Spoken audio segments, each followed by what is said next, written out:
City Hall was quiet Friday morning as councilors recovered from this week's lengthy debates Whew.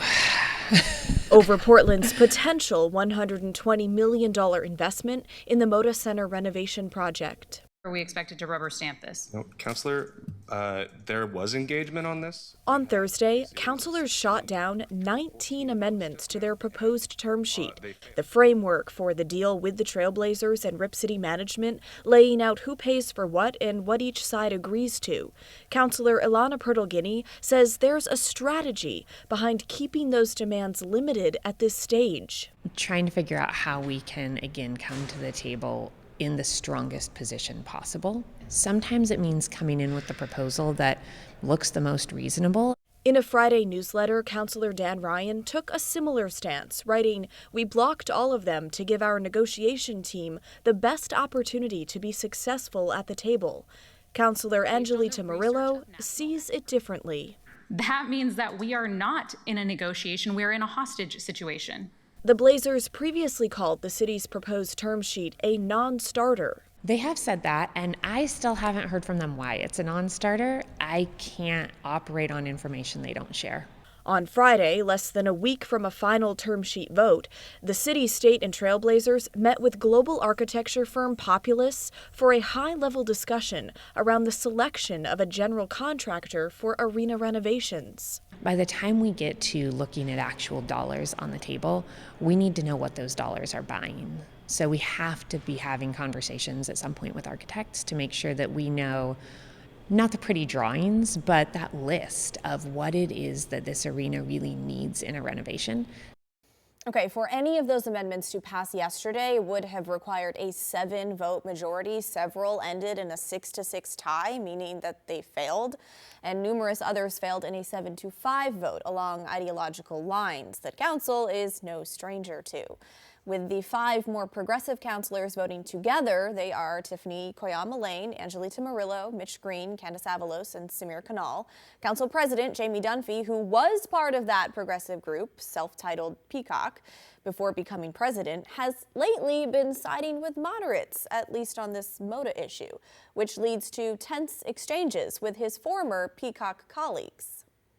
If we have not received any feedback from the other side as to the term sheet, then anything and everything is on the table. So we need to be very clear right now with ourselves and with the public as to why some of us are going to be a hard no on all amendments. I want to know what information was received that made that the condition of your negotiation, because it's very different from the condition of mine. I want to make sure we are in the strongest negotiating position, and I don't think that amending the term sheet in this regard, when we haven't had any conversation with with the Blazers, is the right decision for us. That's just how I believe. Based on what evidence? It honestly, it is what I am believing at this moment. I will vote how I see fit, ultimately. Yeah, you are allowed to do that. I know. Okay, so now we look ahead to next Wednesday, August 12th. That's when council will vote on the term sheet. We're told the city's negotiating team will be presenting more amendments ahead of that meeting. So there is still a chance for this plan to change. But if that vote ends in a 6-6 tie, Mayor Keith Wilson would be the tiebreaker. And all signs point to him voting in favor of approving the deal to kickstart negotiations with the Trailblazers. And oh yes, we will be watching.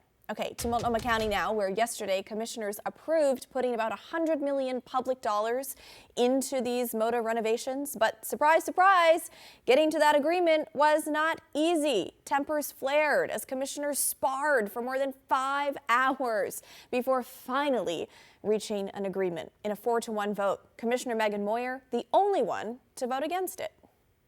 I want this step today to be seen by the NBA and the Board of Governors as a sign of just how serious we are about keeping the Blazers here in Portland. Generally, I think this is a vast improvement than what had been put before us. This is just another step in the process. Today's vote does not mean that this is exactly what the term sheet will look like or the dollar commitment that we will be making. I'm not going to be supportive of this package.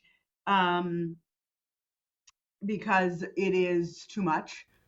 During the meeting, commissioners added new safeguards to the deal. They required a plan for how the county would be paid back for its investment and said the Trailblazers must commit to staying in Portland for at least 20 years or risk having to pay the money back. Commissioners are leaning on the county's finance office to present proposals at a future meeting on how to pay for this investment of up to $101 million.